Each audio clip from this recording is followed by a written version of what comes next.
आप में से कितनों को ऐसा लगता है कि अभी इलेक्शन से पहले पोस्ट नहीं आएगा?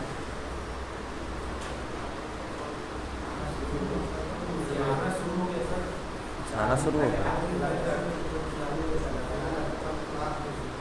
अच्छा, कुछ दिन पहले तक लगता था। देखिए, पोस्ट आ रहा है, ठीक है, तो कहीं पे भी अगर आपने ये चीज़ दिमाग में बैठा रखा है कि शायद पोस्ट नहीं आएगा और हम पढ़ाई तो कर रहे हैं लेकिन शायद उसका यूटिलाइजेशन ना हो, और बहुत गलत सोच रहे हैं आप, ठीक है। Good morning. तो पोस्ट तो है और पोस्ट आ रहा है। क्या बोल रहे हैं?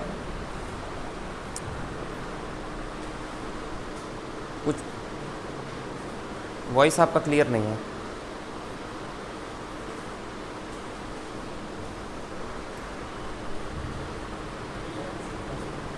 ठीक है, तो अपना तैयारी को इस तरीके से आपको करना है कि आने वाला एग्ज़ाम आपसे ना छूटे। कितना टाइम मिलता है नोटिफिकेशन के बाद? 35 से 40 दिन आपको मिलेगा, ठीक है। अगर आज से 10 दिन बाद आपका व्यापम पोस्ट निकालता है, आज से 10 दिन बाद मतलब मान के चलिए 20 तारीख को, तो आपके पास कितना दिन बचेगा? 35 दिन और जोड़ लीजिए, तो आपका मई जून लास्ट वीक में आपका एग्ज़ाम हो जाएगा, ठीक है। तो आपको इतना टाइम जो मिला पिछले एग्ज़ाम से लेके अब तक, उतना सफिशिएंट था? मोर देन सफिशिएंट था। पिछला एग्ज़ाम सिविल का हुआ कब था? अगस्त 28, 28 अगस्त। 28 अगस्त से लेके अब तक कितना टाइम हो चुका है? सितंबर, अक्टूबर, नवंबर, दिसंबर, 4 महीना उधर, जनवरी, फरवरी, अप्रैल, मार्च, मई, 5 महीना इधर, 9 महीना। तो 9 महीना में तो वो इंसान भी अच्छे से पढ़ के सिलेक्शन ले ले जो कुछ नहीं पढ़ा था बीटेक में। 6 से 7 महीने अच्छे से पढ़ के सिविल अच्छे से कंप्लीट किया जा सकता है, एकदम बेस से भी। तो आपके पास कोई बहाना तो बचा ही नहीं, समय नहीं मिला और ये है वो है। नॉर्मल टाइम में ही एग्ज़ाम होगा, आप देखिएगा। हर साल कोई भी स्टेट में सिविल इंजीनियरिंग का एग्ज़ाम 2-2 महीने में तो नहीं होना चाहिए ना, साल में 1 बार या साल में 2 बार होना चाहिए। और अभी जो नोटिफिकेशन आएगा और पिछले नोटिफिकेशन के बीच का जो इंटरवल है वो क्या दिखा रहा है? वो वही नॉर्मल टाइम दिखा रहा है जितना मिलना चाहिए। अब वो आपकी गलती की वजह से आप सिलेक्शन नहीं लेंगे, अगर नहीं लेने का हुआ तो। जब ये बीच का ये टाइम चल रहा था तब भी मैं आप लोगों को बोल रहा था कि अपना पढ़ाई को कम मत कीजिएगा या छोड़िएगा मत, क्योंकि जब भी ये रास्ता खुलेगा तो बच्चे हैं जो पहले से पढ़ रहे हैं। नॉर्मल आदमी, नॉर्मल स्टूडेंट और सेलेक्टेड स्टूडेंट में कुछ डिफरेंस रहता है। माइक बंद कर लेंगे जिसका भी खुला हुआ है। तो जो सिलेक्शन लेने वाला रहता है ना, उसका दिमाग अपने सिलेक्शन की तरफ हमेशा रहता है, और आपका दिमाग कुछ और जगह पे भी रहता होगा। सिलेक्शन पे भी रहता है लेकिन उसके साथ साथ 2-4 चीज़ और आप सोचते हो। आपको आने वाले टाइम में वो 2-4 चीज़ों को हटाना होगा, आपको नहीं सोचना है। आपको जो भी साइड के आपकी चीज़ें हैं सबको बंद कीजिए। सिर्फ और सिर्फ आपको अब एक ही एम होना चाहिए, मेरे को सब्जेक्ट्स कंप्लीट करने हैं, मैक्सिमम टू मैक्सिमम मेरे को क्वेश्चंस कंप्लीट करने हैं, प्रीवियस ईयर क्वेश्चंस निकालने हैं और सिलेक्शन लेना है। किसी का माइक खुला है, बंद कर देंगे। इसका खुला है और आप वॉशरूम में भी हैं।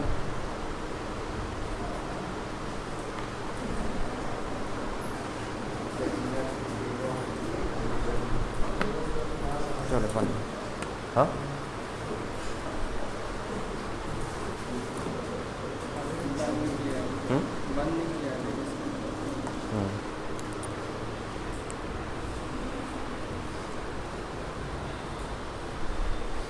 पोस्ट की मैं जानकारी आपको दे देता हूँ क्योंकि आप लोगों का मोटिवेशन वही रहता है, ठीक है।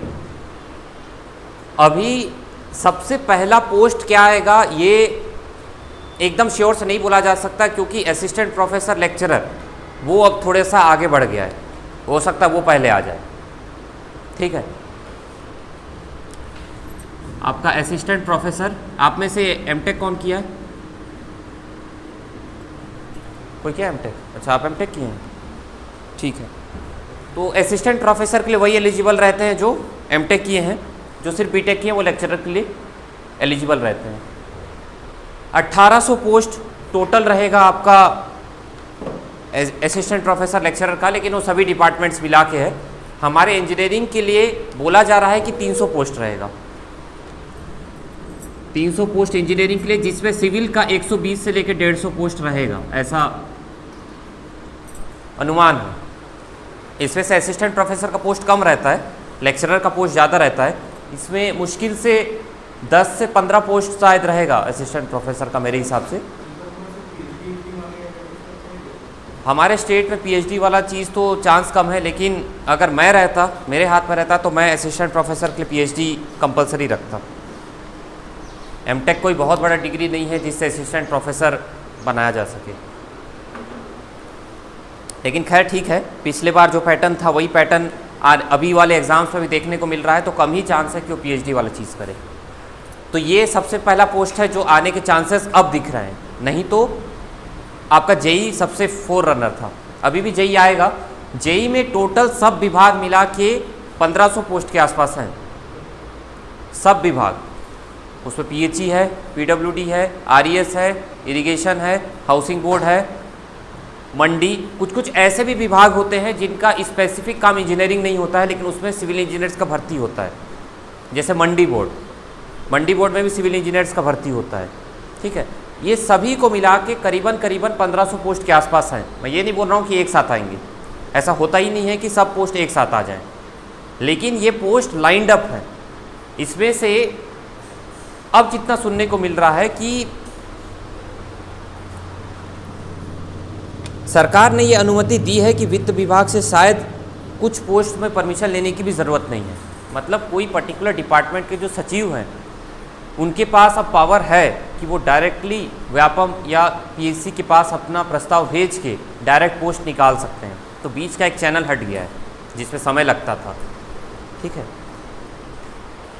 500 पोस्ट मिनिमम जेई के रहेंगे, इतना दिमाग में डाल लीजिए। अगर जेई पोस्ट आ ही रहा है तो 500 पोस्ट तो रहेगा उसमें, और उसमें सबसे ज़्यादा पोस्ट रहेगा पीएचई का। पीएचई का 240 प्लस पोस्ट है उसमें। आरईएस का भी ऑलमोस्ट इतना ही पोस्ट है। इसके अलावा 2-3 डिपार्टमेंट्स और ऐड होके वो 500 प्लस पोस्ट हो ही जाएगा। ये आपका टोटल में 500 प्लस पोस्ट रहेगा।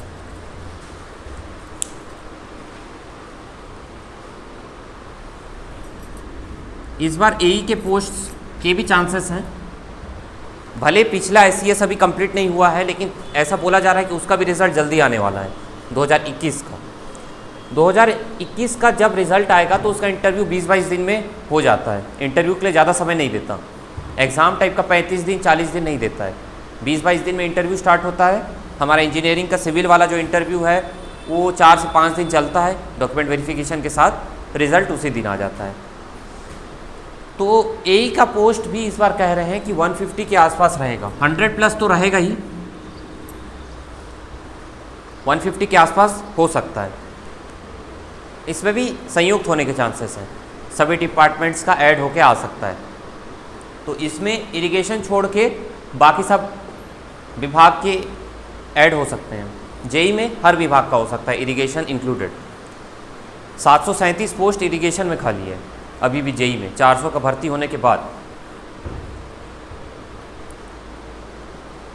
तो पोस्ट्स हैं, जब पिछले साल पोस्ट आए थे तब भी आपको मालूम था कि आ रहा है। 400 पोस्ट का भर्ती का खबर तो हर जगह फैला था। मेरे को नहीं लगता है कि हमारे स्टेट में कोई भी और ऐसा भर्ती होगा शिक्षक भर्ती के अलावा जो हर नॉर्मल आदमी भी जानता है। हर बार पेपर में आया, जल संसाधन विभाग में 400 उप अभियंताओं की भर्ती होगी, हो रही है, नहीं मिल रही है, और सब पूरा प्रोसेस जो है लोगों को पता है। जैसे जो इस बैकग्राउंड से नहीं भी जानता है तो भी ये 400 भर्ती हुआ है करके पता है। तो आप तो स्टूडेंट हैं, आपको तो कई टाइम पहले से पता था। और 400 पोस्ट बहुत होता है हमारे स्टेट में, क्योंकि उस लेवल का भर्ती कभी आ नहीं रहा था। वो जब 2012-13 में एक बार आया था बस, उसके बाद से आया ही नहीं था 10 साल तक। तो भी आपसे वो मौका छूट गया। कितने लोग दिए थे वो एग्ज़ाम?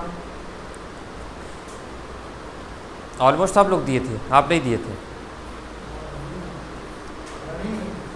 ठीक, तो 400 पोस्ट का मैं जिक्र इसलिए कर रहा हूँ क्योंकि वो हमारे स्टेट में गोल्डन अपॉर्चुनिटी था।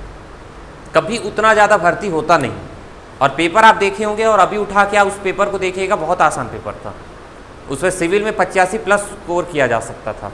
नॉन टेक में कुछ पार्ट थोड़ा सा मुश्किल था, लेकिन एकदम हैवी मुश्किल नहीं था, सिलेक्शन लिया जा सकता था सही प्लानिंग से। और वही टाइम अभी फिर से है।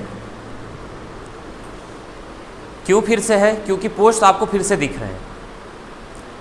अभी गवर्नमेंट एक्शन मोड में है, उनको अभी सिर्फ और सिर्फ एक ही मुद्दा है उनके लिए, मेजर मुद्दा, बाकी तो चल ही रहे हैं। यही है उनके दिमाग में, यही है अभी कि उनको नोटिफिकेशन निकालना है, पुराना भर्ती को कंप्लीट करना है और ज्वाइनिंग देना है। उनको ज्वाइनिंग तक का टारगेट है कि अभी से नोटिफिकेशन सबको निकालें, 1-1.5 महीना में एग्ज़ाम लें, उसके बाद सबका ज्वाइनिंग भी दे दें। मैक्सिमम मुद्दे क्लियर हैं, बस यही एक थोड़ा सा अटका हुआ था, ये भी क्लियर करके वो मतलब इलेक्शन ईयर है, तो हर एक व्यक्ति इलेक्शन ईयर में अपना सोचता है कि उनके लिए क्या रखा है। बजट भी जब आता है तो नॉर्मल आदमी क्या सोचता है कि हमारे लिए क्या है। आपके लिए ये गोल्डन ईयर है, यही 4 महीने 5 महीने जो हैं, इसको आप नहीं भुनाएंगे तो बहुत गलत हो जाएगा। आप खुद के साथ करेंगे, क्योंकि इस टाइप का सिचुएशन और इस टाइप का माहौल फिर अलग से आप बोलोगे कि नहीं अगले साल भी ले आओ, तो नहीं होता है ना। जो अभी टाइम है, जो अभी सिचुएशन है, जो अभी अपॉर्चुनिटी है, आपको 2024 में नहीं मिलने वाला है। रहेगा, लेकिन इतना इतना जो दिख रहा है इतना इतना नहीं रहेगा।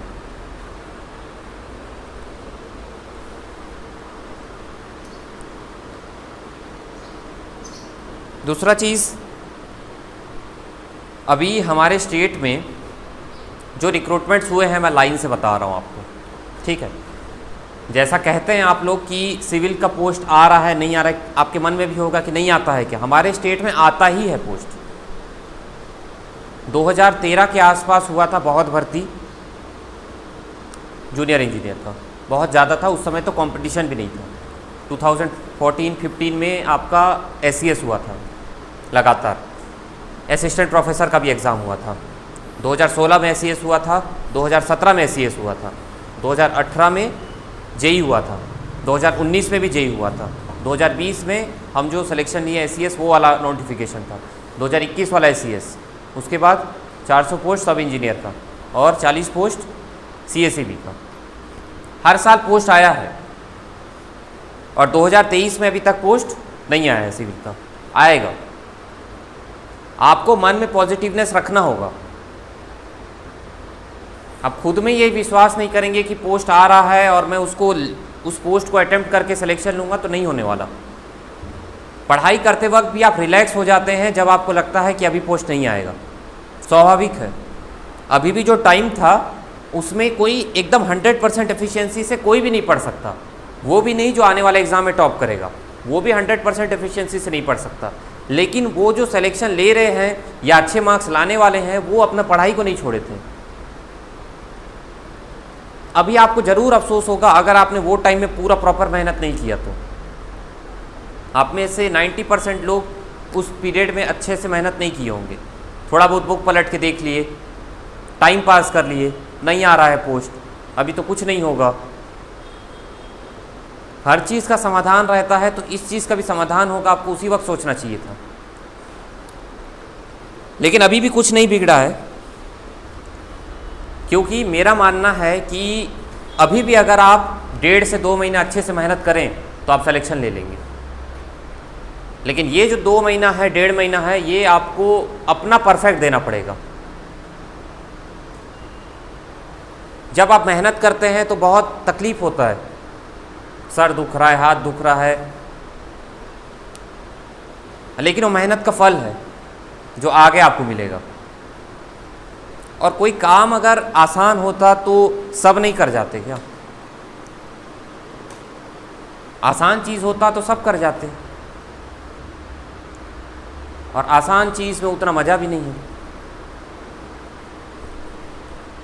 पहले टाइप का कंपटीशन नहीं है, ठीक है, कि आप कुछ थोड़ा बहुत पढ़ लिए। मैं इतना तक बोलूँगा 2015, 2016, 2017, इवन 2018 में भी उस लेवल का कंपटीशन नहीं था। कंपटीशन बढ़ने के कारण होता है कि अब हर स्टूडेंट को पता है कि किस टाइप से क्वेश्चंस आते हैं, हमको किस टाइप से पढ़ना है, तब हम सिलेक्शन लेंगे। बुक्स पता है उनको, प्रीवियस ईयर क्वेश्चंस पता है, तो इंसान प्रेडिक्ट कर लेता है कि इस बार वाले एग्ज़ाम में भी किस टाइप से आएगा। अब स्टूडेंट्स भी तेज़ हैं। आप लोगों के लिए एक प्लस पॉइंट ये रहने वाला है कि जो 400 लोग सिलेक्शन लिए हैं वो 400 लोग अच्छे स्टूडेंट्स हैं, मेहनत करके उन लोगों ने 400 पोस्ट हासिल किया है।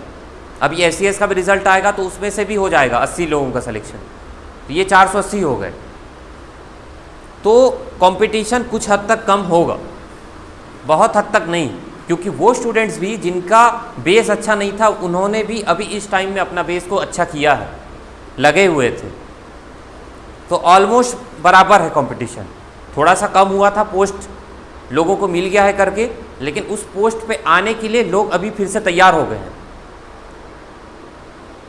तो आपको भी वैसा ही मेहनत करके सिलेक्शन लेना होगा। अपॉर्चुनिटी हर साल रहेगा, ठीक है।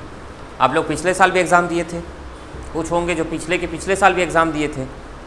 मैं बहुत लोगों को जानता हूँ जो 2013, 2014 से एग्ज़ाम दे रहे हैं, तो उनको क्या मज़ा आ रहा है कि 8 साल हो गया, 9 साल हो गया एग्ज़ाम दे रहे हैं।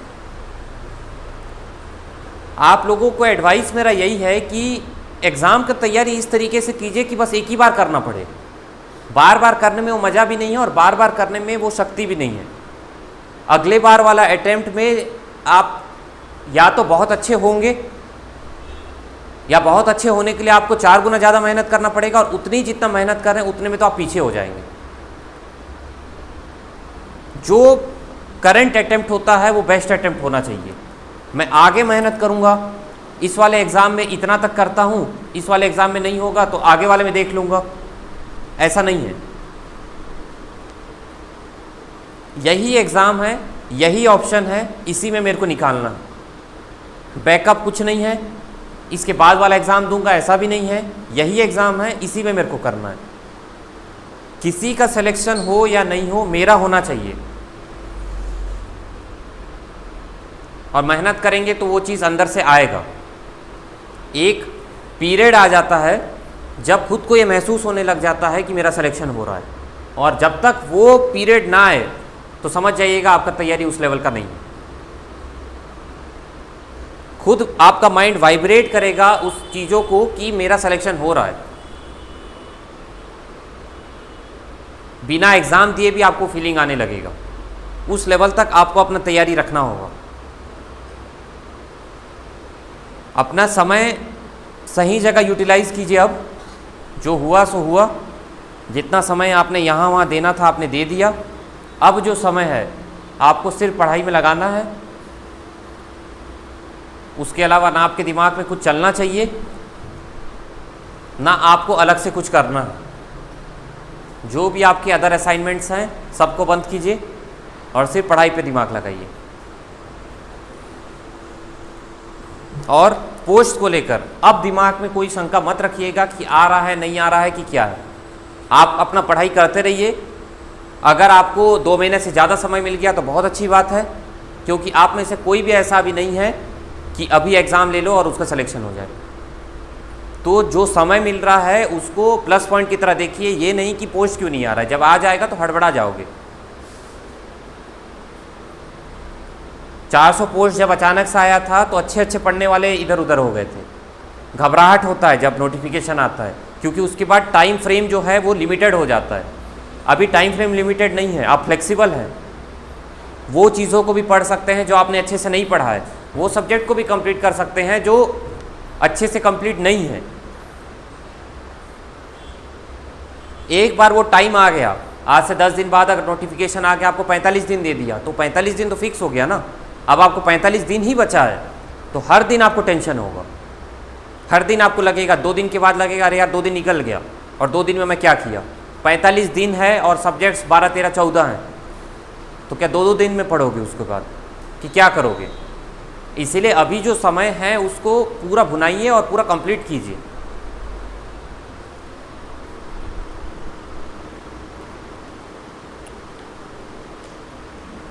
कुछ पूछना है आपको?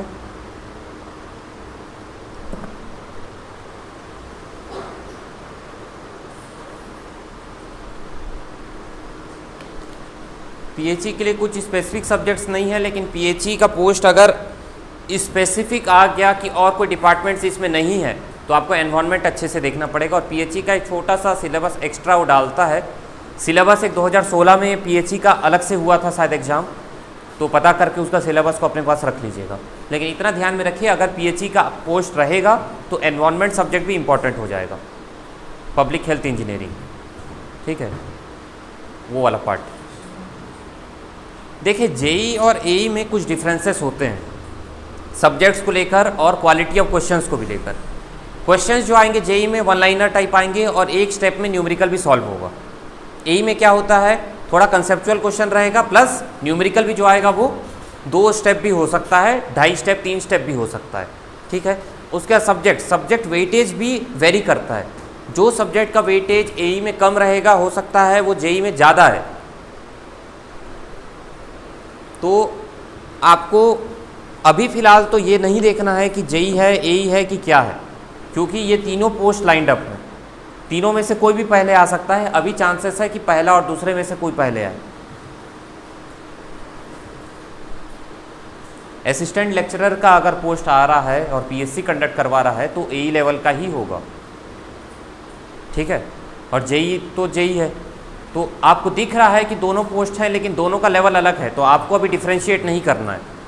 आपको अच्छे से हर सब्जेक्ट को करना है, फिर जो सामने नोटिफिकेशन आएगा आप उस हिसाब से डिसाइड भले कर लीजिएगा, लेकिन अभी फ़िलहाल आपको अच्छे से करना है।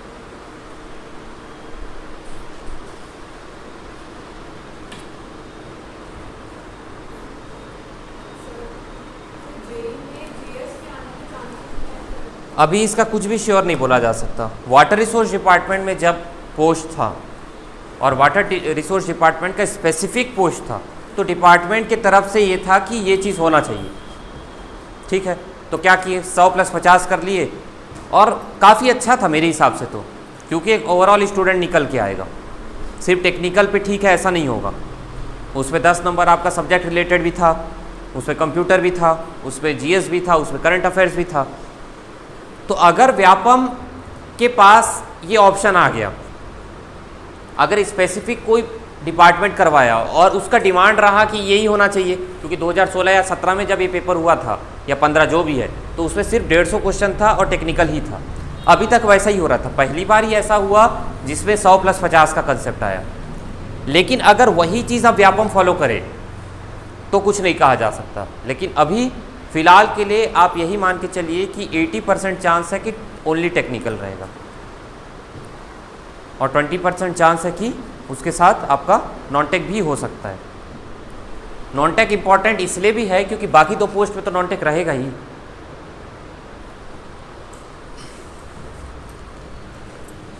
ये स्टेट का है, इसमें मैंने हाउसिंग बोर्ड और वो सब को नहीं जोड़ा है। अचानक से वो पोस्ट आ सकता है, वो व्यापम के साथ जुड़ के भी आ सकता है, वो इंडिविजुअल भी आता है। आपका एसएससी बहुत इंपॉर्टेंट है।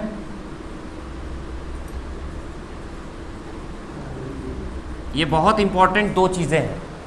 जैसे स्टेट में इलेक्शन रहता है वैसे ही सेंटर में भी इलेक्शंस होते हैं। कब है इलेक्शन? नेक्स्ट ईयर है।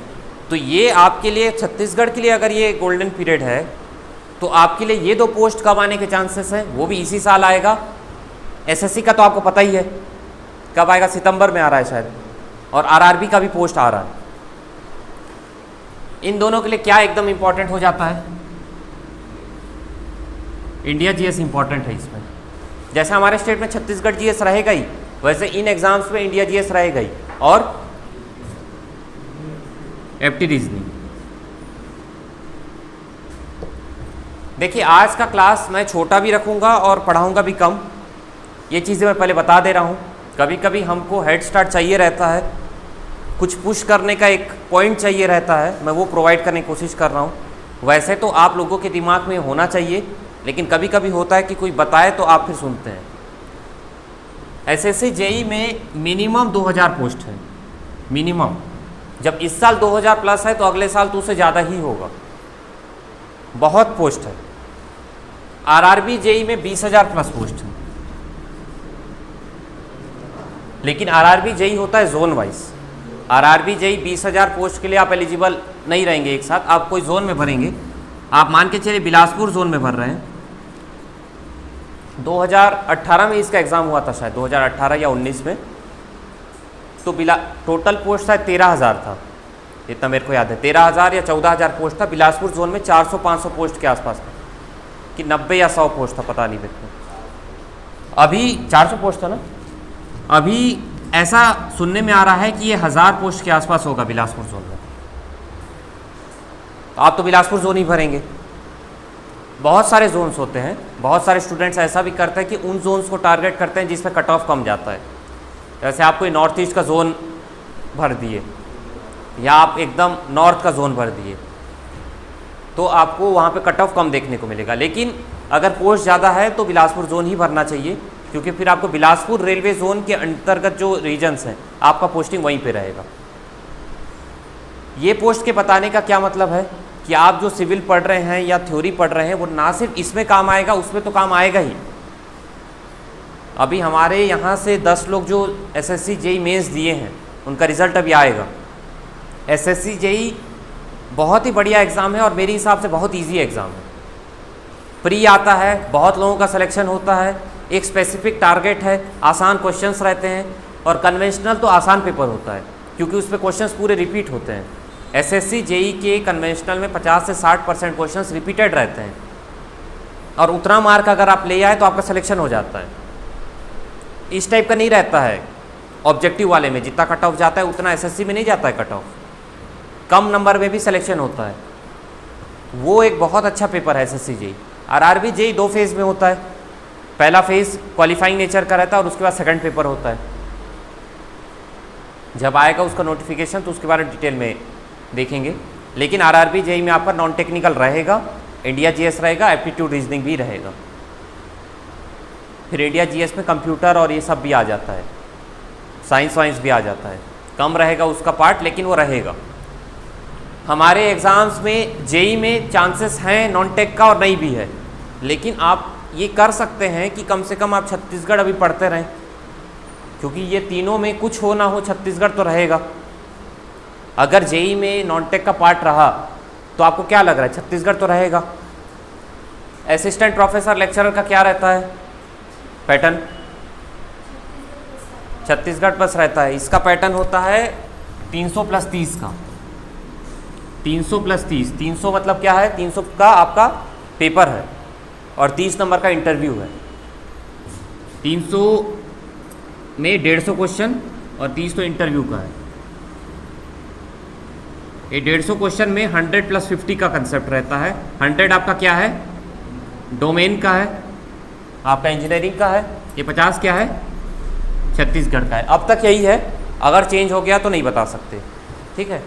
डोमेन प्लस छत्तीसगढ़, इसमें इंडिया नहीं है, इसमें एप्टीट्यूड रीजनिंग नहीं है, इंटरव्यू 75 मार्क का नहीं है, एक ही पेपर है। एसईएस के कंपैरिजन में ये पेपर काफ़ी आसान हो जाता है। लेकिन इसमें एक और चीज़ ऐड होता है, इसमें मैथ्स के क्वेश्चंस आते हैं।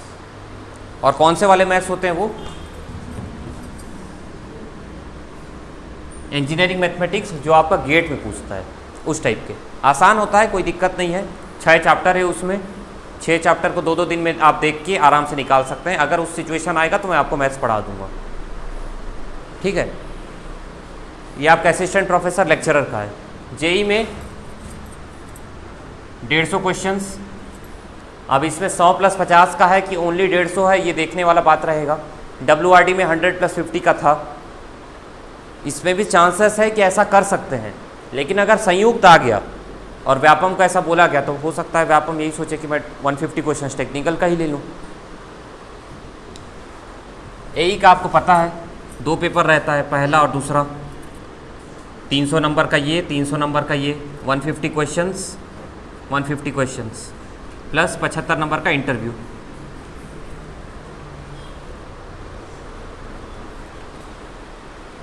इसके अलावा जो अलग से एग्ज़ाम अगर हाउसिंग बोर्ड और ये सब का हुआ तो उसका अपना पैटर्न रहेगा। उन लोग में कभी कभी 100 क्वेश्चन का ही रहता है, मात्र 100 क्वेश्चंस 80+20 भी करते हैं बहुत जगह कि 20 क्वेश्चन कुछ रैंडम नॉन टेक का दे दिया और 80 क्वेश्चंस आपका सिविल का दे दिए। अभी ITI और ये सब का मेरे को इन्फॉर्मेशन नहीं है कि किस टाइप से वो आएगा, उसका सिविल का अलग से रहेगा पेपर, कि बहुत लोग ऐसा बोल रहे हैं कि वो ओवरऑल पेपर रहेगा जिसमें पूरा साइंस के क्वेश्चंस और ये सब के क्वेश्चंस दे दे। उसके अगर दूसरे स्टेट में उस टाइप के एग्ज़ाम्स हुए हैं तो आप निकाल के देख सकते हैं। हमारे स्टेट में तो शायद वो वाला एग्ज़ाम हुआ नहीं है, तो MP का पेपर उठा के देखिएगा, क्योंकि बहुत जगहों पे हमारा स्टेट MP का पैटर्न को फॉलो करता है। तो MP का पेपर आप उठा के देखिएगा और MP में हुआ है वो पेपर, तो मैक्सिमम चांस रहेगा कि वहाँ पे जैसा हुआ है वैसे ही यहाँ पे भी हो।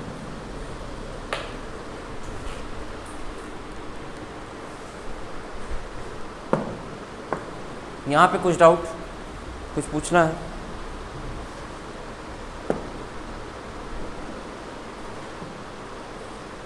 बताइए।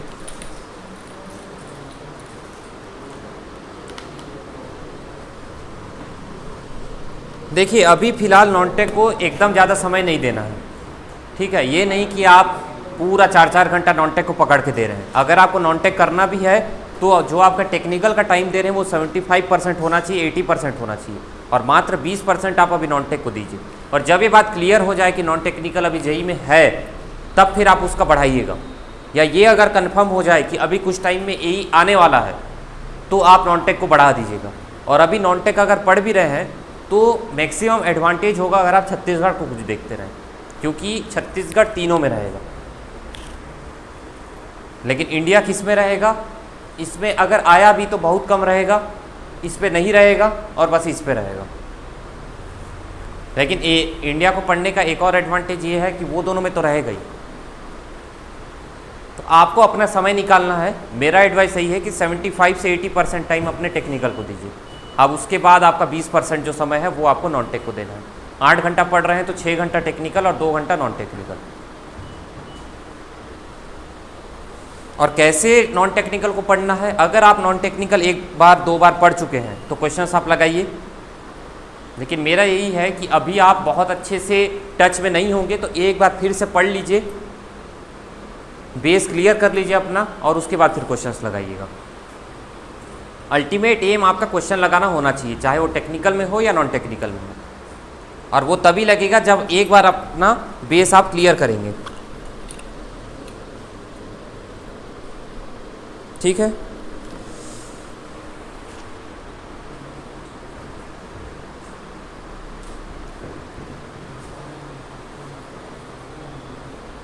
देखिए अभी फ़िलहाल तो आप JEE के हिसाब से जो इम्पोर्टेंट है उसको, उन सब्जेक्ट्स को पहले आप देख लीजिए।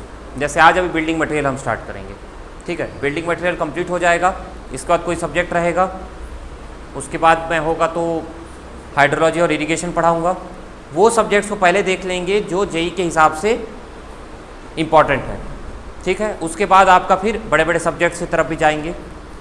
इम्पॉर्टेंट तो हर सब्जेक्ट है, बिल्कुल भी दिमाग में ये मत रखिए कि ये सब्जेक्ट को मैं ज़्यादा पढ़ लूँ या इस पर कम पढ़ लूँ। लेकिन ये होता है कि कोई सब्जेक्ट अगर आपको बहुत प्रॉब्लम कर रहा है तो उन सब्जेक्ट का इजी पार्ट को कम से कम देख लेना चाहिए। क्योंकि मैं भी जब तैयारी किया था तो एकदम 100% पढ़ के वाला चीज़ नहीं किया था मैं। मेरे को इतना पता था कि कौन से पोर्शन से क्वेश्चन ज़्यादा आते हैं, उन्हीं को ज़्यादा ध्यान देना है। हर चीज़ में 80-20 का रूल रहता है, ठीक है। 80-20 रूल मतलब 20% सिलेबस से ही 80% क्वेश्चंस आते हैं, हमेशा यही होता है। 100% सिलेबस से इक्वल वेटेज नहीं रहता है, उसमें से 20% ऐसा पार्ट होता है जिसमें मैक्सिमम क्वेश्चंस आते हैं अप टू 80%, और बाकी का 20% जो है बाकी के 80% से आता है बिखरा बिखरा। आपका सिलेक्शन 80% में तो आराम से होता है, तो वो 20% को अच्छे से किए रहना है और उसके बाद बाकी चीज़ों को भी पढ़ते रहना है। तो हम जो अभी क्लास में आपको पढ़ा रहे हैं उसको अगर अच्छे से आप करेंगे, उसके रिगार्डिंग क्वेश्चंस अगर आप बना लेंगे तो उतना सफिशिएंट है सिलेक्शन लेने के लिए। क्लास में भी एकदम 100% पढ़ाना पॉसिबल नहीं हो पाता है। कुछ एकदम रैंडम टॉपिक्स होते हैं, आप देखे होंगे कभी कभी आ जाता है, उस टॉपिक को लेके पढ़ाओगे तो वो टॉपिक ही 2 दिन ले लेगा, पॉसिबल नहीं। तो जितना यहाँ पढ़ा रहे हैं उसी को पढ़िए और उसके क्वेश्चंस बना लीजिए बस।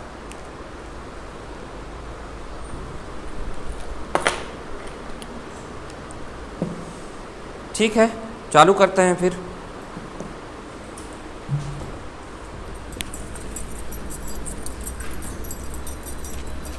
बिल्डिंग मटेरियल में क्या क्या आएगा?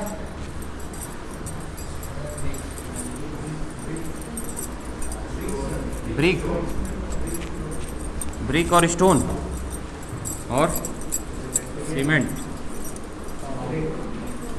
कंक्रीट। सबसे पहले लिखे सीमेंट।